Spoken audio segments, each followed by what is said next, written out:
The 2026 World Cup final between Spain and Argentina was arguably one of the most boring finals in the World Cup history. The match was completely one-sided, with Argentina creating almost zero threat or counterattack. So in this video, we're going to break down what actually went wrong with Argentina. Without further ado, let's get right into it. The first turning point of this match was Enzo Fernandez's red card, after picking up 2 yellow cards that were completely stupid and utterly unnecessary. Especially that first one. It was literally just shoulder to shoulder, a normal physical contact that was never a foul. I have no idea what he was even complaining about. It has to be one of the dumbest ways to get a yellow card. The second yellow card was just as stupid. When you're already on a yellow, you simply shouldn't be taking that kind of risk in a 50-50 challenge. Argentina were already in a very difficult position throughout the game, and picking up such a needless red card and going down to 10 men only made things go from bad to worse. After going down to 10 men, Argentina dropped Julian Alvarez back into a 4-man midfield, allowing them to maintain 2 banks of 4. Messi, however, still stayed up front and barely contributed defensively. So on paper, Argentina were defending in a 4-4-1, but in reality it was more like a 4-4-0. They only had 8 players actually defending, so defensively, it was almost as if they were playing with 9 men. That left plenty of space exposed in Argentina's defensive shape. In extra time, Spain started putting more crosses into the box from both flanks. Nico Williams' disallowed goal came from exactly that. A cross into the area created chaos, and Williams eventually finished it off. However, the goal was ruled out after Merino was judged to have committed a foul in the box. Personally, I thought that was a bit too soft.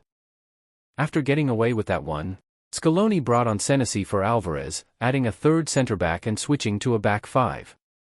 The idea was to get more bodies into the central areas of the box. This tactical change became the second turning point of the match.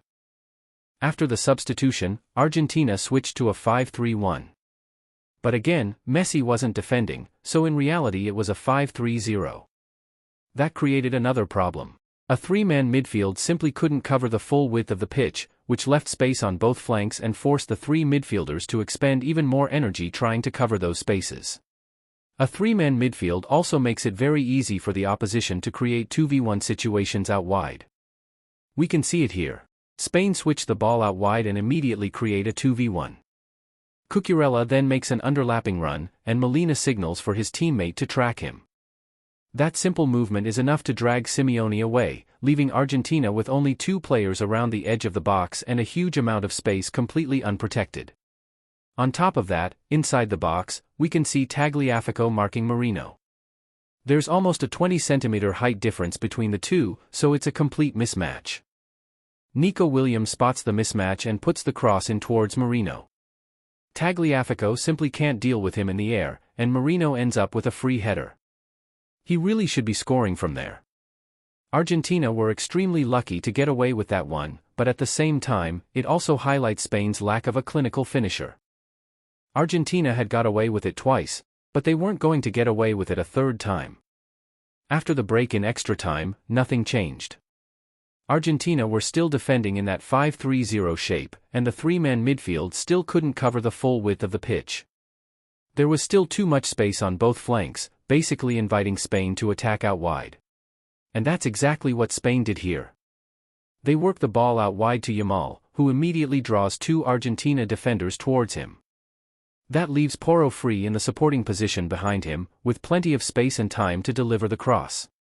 Porro then puts the cross into the box, and at the far post, Nico Williams makes a run in behind Molina on his blind side. But look at Argentina's 3 centre-backs here. They're all far too narrow, with 3 players effectively marking just 1 man, Merino.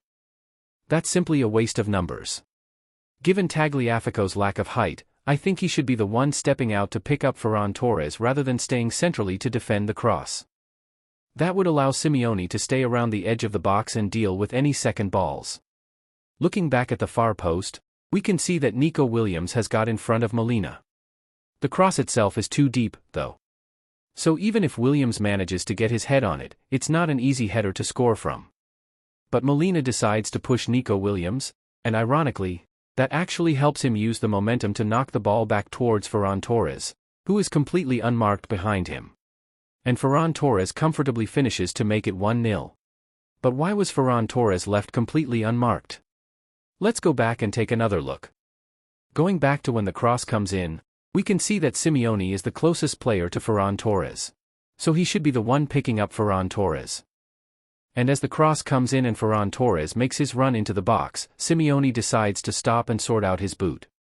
I genuinely have no idea what he's doing here. If you need to sort your boot out, can't you just wait until the ball goes out of play? Why would you stop to do it while the ball is still in play?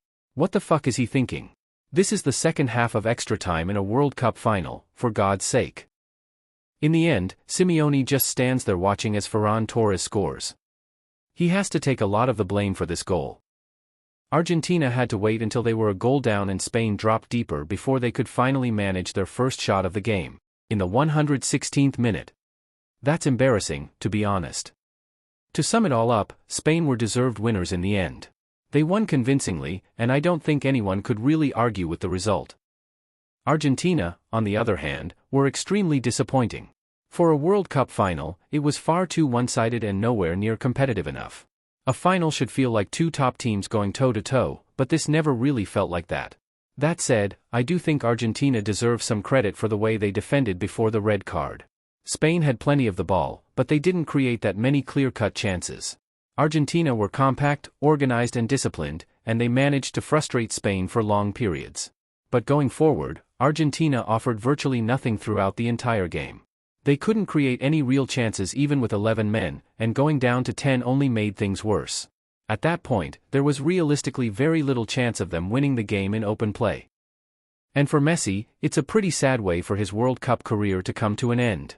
But no matter what, he's already shown throughout this tournament exactly why he is the GOAT.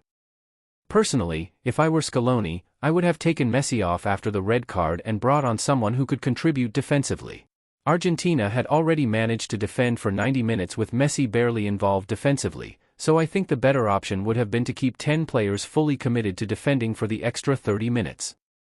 Realistically, Argentina had already failed to register a single shot before going down to 10 men, so keeping Messi on the pitch didn't really give them much attacking value anyway. If you're a man down and you can't create anything, your only realistic route to winning is to take the game to penalties. So for me, the pragmatic approach would have been to sacrifice Messi, defend with 10 men, and try to survive until the shootout.